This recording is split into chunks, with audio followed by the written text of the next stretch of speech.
Live है। ये 40 point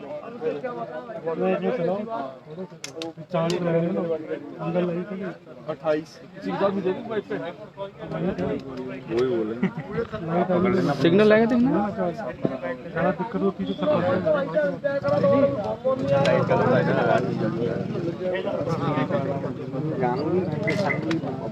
बात तो यही मैं तो एक तो पकड़ी हुई थी, एक ही पकड़ने वाली है 57 बता रही है, तीसरी है वो चार्जर तो वो काम आएगी। ये रखी वो कपिल तो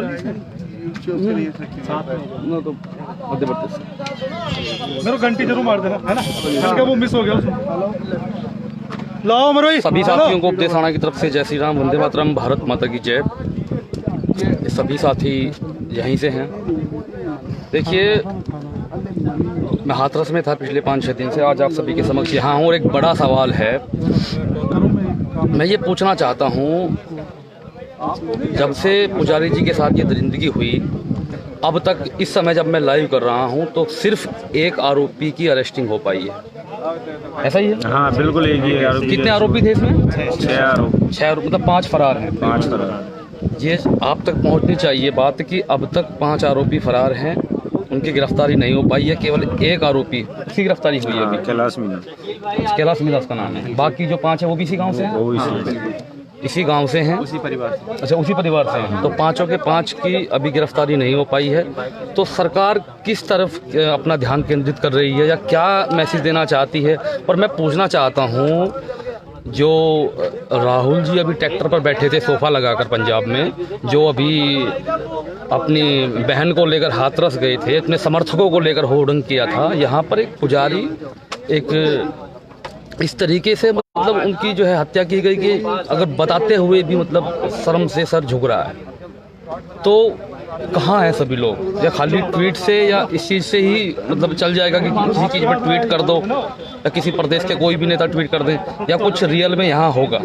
मेरा ये कहना है, उन आरोपियों को, जितने भी आरोपी हैं, जल्द से जल्द गिरफ्तार किया जाए। और जो ये परिवार की कंडीशन है ये किसी से छुपे नहीं है। एक जो उनकी बेटी है वो विकलांग है, 6 बेटियां हैं परिवार में, एक बच्चा है वही मंदबुद्धि है। देख लीजिए जो क्या आप हमारे जो भाई हैं किस तरीके से बता रहे हैं, मतलब मंदबुद्धि है वो मंदबुद्धि है। अच्छा, वो भी मंदबुद्धि है। तो और गरीब स्थिति है बहुत ज़्यादा। ये रोजगार का साधन ही ये ज़मीन थी जो मंदिर के से, उस पर भी इन लोगों ने अवैध पूरा कब्जा करके और उनकी मार दिया उनको। अब उनके मारने के बाद उनके परिवार का लालन पोषण के भी लाले पड़ रहे हैं। जमीन में आप जानते हो इतनी ही पैदावार संविदा की नौकरी सरकार से। अच्छा, ये भी बताने की जरूरत है, जो मेरे भाई बता रहे हैं, जो चल रही है कि सरकार ने इतना कुछ दे दिया, तो संविदा पर नौकरी सरकार ने कुछ नहीं दिया। 10 लाख रुपए का इनको सिर्फ एक ड्रामा दिया है, जिसके पीछे भी ये चक्कर लगाते रहेंगे कलेक्टरियों के, और संविदा पे एक नौकरी दी है जिसका भी कोई नहीं है। सारी घोषणाएं ही है और ये धरातल पे आ जाएंगी तब जाके पता चलेगा, वरना ये सारी घोषणाएं हैं। मुद्दे को बिल्कुल दबा दिया गया है। सनातन के नाम पर कोई मतलब नहीं है इसमें। सारा मैटर इसको राजनीति करके और बिल्कुल दबा दिया गया है यहाँ पर, वरना बिल्कुल भी 10 लाख रुपए और संविदा का सिर्फ इनको एक झूठा लालच दिया गया है और वो फालतू में लोगों के द्वारा, वरना कोई मतलब नहीं है यहाँ पर। सारा गलत बात है। बताइए, अब आप खुद सुन रहे हैं कि मतलब एक ब्राह्मण की, एक हिंदू की जान की कीमत कितनी है। मेरी अभी उनके जो बेटा है उससे बात हो रही थी, मैंने कहा क्या घोषणाएं हुए, क्या हुआ, अब तक क्या मिला? कह रहा जी अभी तक कुछ नहीं मिला। ये उसके शब्द थे जो मैं कुछ नहीं मिला और ना है, देख लेना। ठीक है भाई, उसको बुलवाए ना, कहाँ है वो, एक बार थोड़ा सा वो सामने खड़ा। हाँ, तो ये स्थिति है कि अभी तक 5 आरोपी अभी तक भी फरार हैं। उनके बेटों को कैसे बुलाया? बुलवा लो, आ जाए। वो अभी मेरे से बात कर रहा था वहीं पे ही। तो सभी से मैं कहना चाहूँगा कि अपनी आवाज़ को बुलंद करें, कहीं पर भी गलत होता है हर तरीके से साथ दें। और शायद इस देश में मैं तो ये कहना चाहूँगा कि बस इतना ही हो सकता है कि कुछ मामला हुआ और फिर बस उस मुद्दे पर राजनीति होगी, पॉलिटिक्स होगी, ये होगा वो होगा, लेकिन जो रियल चीज़ है, गरीब परिवार की जितनी दयनीय स्थिति है, आप अगर यहाँ आएंगे तब पता चलेगा, या किसी से पता करेंगे तब पता चलेगा कि बात। ये तो आप सभी लोगों को बता देना चाहता हूँ कि ये तो सिर्फ एक बूकना गांव की ही बात है।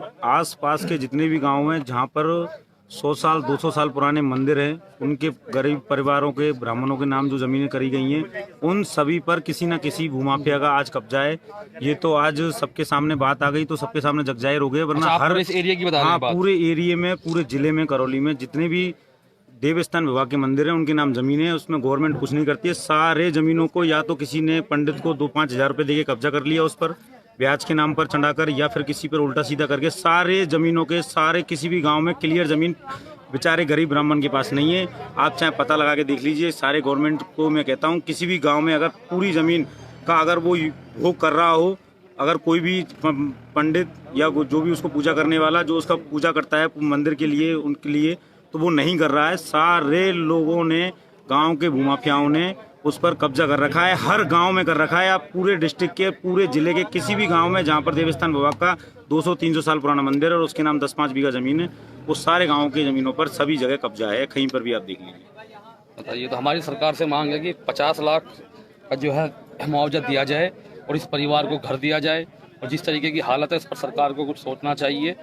और हम यही चाहते हैं कि कोई ऐसी बात ना आए, वरना हम सड़क पर उतरने के लिए भी तैयार हैं। जब यहाँ पहुँच गए हैं तो बिल्कुल पूरी तरीके से साथ हैं, और ये कोई खाली बयानबाजी या घोषणा पत्र जारी ना किया जाए। यहाँ पर इस पीड़ित परिवार की, ऐसे जो परिवार के सामने दिक्कत आई है, उसकी मदद ज़मीन पर की जाए। तो धन्यवाद आप सभी साथियों का, जो भी अपडेट यहाँ से है हम देते रहे हैं आपको। जय श्री राम, वंदे मातरम, भारत माता की जय।